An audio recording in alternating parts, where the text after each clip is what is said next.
Statehood phanglakpagi harauk tayamna January 18 da Manipurna numit asida palan tauki. Palan asida Manipur gi governor na nungaiba phongdokpada natana leibak asigi miyamna tawgadaba amadi tawpham thokpa wafam kaya suning singki.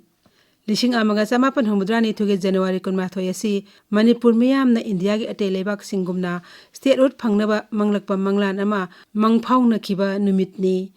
Ning tamlaba Manipurna ning tamlaba India da pun khiba numittagina India gi manungda mapung phaba state ama ohennaba dabi tawdana lakhi. Miyam gi akanba amadi matam changba ihogi phol amu oina lishing amaga samapan humudrani thoida Manipur statehood phanglakhi. Aduna January 18 asi Manipurna state ama oirakpagi wafamgi mathakta achoba iho ama mai pakpagi nungaiba amasu oiribani. Aduga nakal amaromdana Manipur amadi India sanglaba itihas ki khongchata ningthaupanba oirakhi. Ningthaupanba leibaki siyom nungda sabatya semgatlakhi. Matam khara Europe ki leibak singe loilam lengak makhada leirakhi. Sanglaba itihas ki toreida masage sabatya semgatlakibana loilam lengak ki mayokta miyamgi ningtam iho kaya sagatlakhi. Makhal amadi machu kaya gi ningtam iho sing adugi maheidagi India amadi tongan ba princely state kaya lising amaga samapan nifuteret ki August 15 da maning tamba leibak oirakhi. Loilam lengak makhad leiba haibasidagi ningtamba leibak amu oiningba haibasi napal amadi ijet ki wafam khakta nate leibak asigi matamga chanaba leibak amadi miyam asi chakhotpa miyam oinabagi singnaba amasu yauribani. Aduna Europe ki loilam loire leibak ningtamba phangle haibasina aroiba wafam amu oide loilamna lakthuramlaba itihas ki khongjel adudagi hagotuna malemgi thakta ikai khumnaba phida ama phangnaba honaba haibasi achouba singnaba amani. Ningtamba haibasi chakhotnabagi amadi anouba miyam ama semgatnabagi sangdaba yadaba machak amani.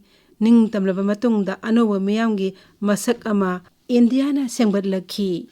Ningthaupanlamba matamgi misam singnate thongmanaba mihoi kayana semgatpa miyamgi masakni.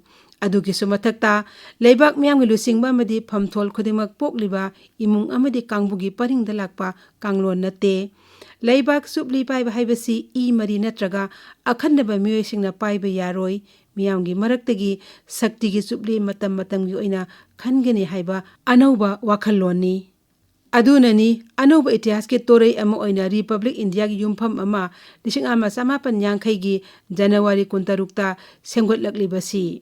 Republic haibasidagi samtharakpa wakhal oina ningthaupanba leibak oiringegi miga gi marakta leiba khenaba thakha naiba kanglon adu thugairaga miyoi khudimak chap manai amadi chap manaba sakthung phida amadi khudong chaba phanggadabani haiba wakhalon ama semgatlaklibasi. Masi India gi anouba lengak lonchatki mantra mo oirakli.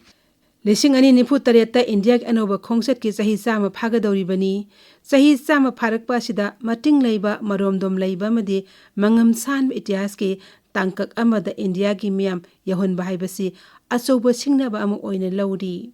India gi miyam gi hingbagi thak amadi punsi mamal wangkhat hanbadagina malemgi thakta India na karamba phida lauribagi haibasida chanainaba samasya kaya ama leiri.